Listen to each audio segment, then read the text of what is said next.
Today I'm smoking some chili on the Big Green Egg. I've got a 4-quart, 10-inch Lodge Camp Dutch oven here on the stove.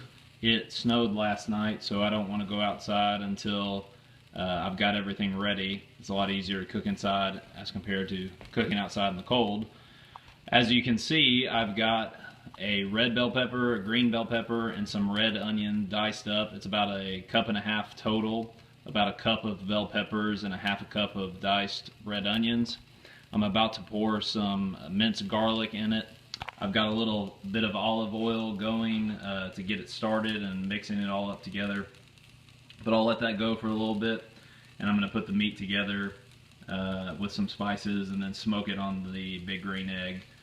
This particular recipe won 3rd place in the chili cook-off, and everybody raved about the smoke flavor, so I'm going to show you how to do it. I've got a pound of ground turkey going in this recipe. We used beef when we won the 3rd place at the chili cook-off, but I'm trying to stay a little heart healthy, I guess you could say. So we're using ground turkey today, but other than that, it's the same. So we've got that going, and I've got a few tablespoons of some chili powder. I always use ancho chili powder and a little bit of chipotle chili powder as well as just regular chili powder. So about 3 tablespoons or 2.5 tablespoons of all of those, as well as a lot of cumin. I like a lot of cumin in my chili, so if you like a lot, add whatever you like. This is a pretty simple recipe, so you can really do whatever you want with it. But I always first start out with putting just some pepper on it, just about as much as I usually like, just to kind of cover the meat. And after I'm done with that, I dump the combined chili powder, cumin, paprika as well. I probably did about a half a tablespoon of paprika, and just a couple different chili powders, and a little bit of garlic powder as well. So I'll put that in there, give it a little stir, let it simmer for a little bit, and then I'll put the tomatoes in and the tomato sauce, and I'll show you that in a second. So the meat's been going for a little bit. I've stirred it a few times. It's definitely well seasoned, and you can definitely smell it. I've got a 15-ounce can of roasted diced tomatoes. The key is just having diced tomatoes, and give that a dump. I definitely drained it before I started.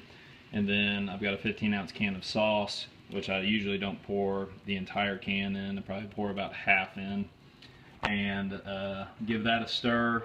I'll come back with about a quarter to a half a cup of water and let that go for a little bit, and then I'll take it out and put it on the grill. I put the rest of the tomato sauce in the chili and about 1/3 of a cup of water and gave it a few stirs. It's smelling great. This guy definitely thinks it smells great. I'm going to let it go for a little bit here on the stove, and then I'm going to take it out onto the egg. So I've got the egg going at about 250. I've got some apple wood chunks in there. As you can see, it's smoking pretty good. I've also got my plate setter in there. I don't have the grate, and I put this Camp Dutch oven right on top of the plate setter. You can see there's a little space in between with the legs, which is the important part about the Camp Dutch oven. I doubt that it matters as compared to having it directly on the plate setter. If you just had a regular Dutch oven, you obviously don't want to use this recipe with a metal pot here on the egg. So if you just had a regular Dutch oven, just put it on the grates. I doubt that that would be that big of a problem. But I'm gonna let this go for about an hour. I'm gonna stir it a few times and make sure that everything gets that smoke flavor. But again, the smoke is what really is the key here. So I've got some apple wood chunks, as I said, and you'll really see the smoke going here in a little bit. But I'm gonna let it go, like I said, at 250 for about an hour, and stir it occasionally, probably every 10 minutes, and we'll check it out here in a little bit. So I've got my eggs smoking here. It's been about 10 minutes. You can see it's definitely smoking inside this. Give it a little bit of a stir. Like I said, do this every 10 minutes, every 15 or 20 minutes, somewhere in there. And that way all of the smoke flavor will get all over the chili, and then let it go for an hour.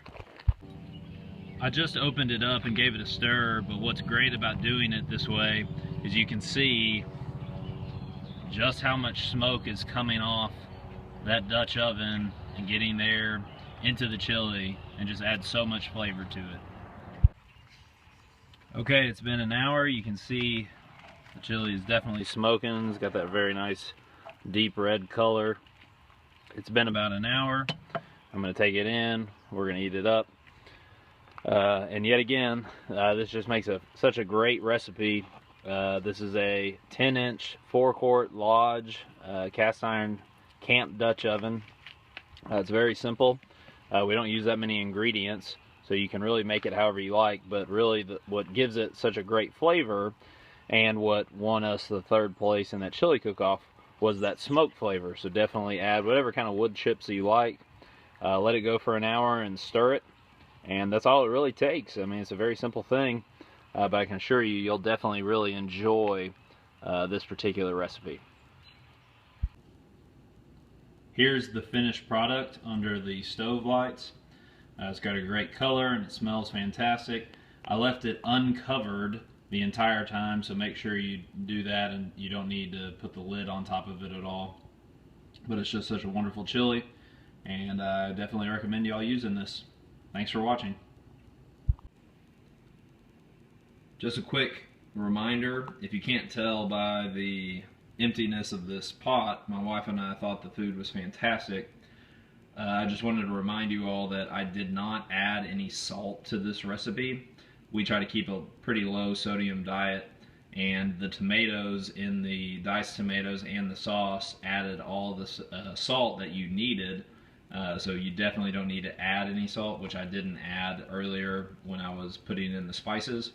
Also, once you finish eating, make sure you clean the chili out of the cast iron Dutch oven, just because you don't want the acid in the tomatoes to eat into the seasoning that you have. And you can see my seasoning's holding pretty well up here in this cast iron. So make sure that y'all clean that out, just because you don't want it to eat away that perfect seasoning you've got in your cast iron. So anyway, it's just such a fantastic recipe, and I wanted to reiterate one more time. When I put this in, I have the camp Dutch oven, which you can see the legs right there. You really don't need the camp Dutch oven. You can use just a regular Dutch oven, but put the plate setter in the bottom, and then put your grates on top of it, and put your regular cast iron Dutch oven on top of the grates. But if you have a camp Dutch oven, the legs will prevent you from keeping it in the grates. So just take the grate off and make sure you put the camp Dutch oven just directly onto the plate setter. Once again, this is a great recipe, and thanks for watching.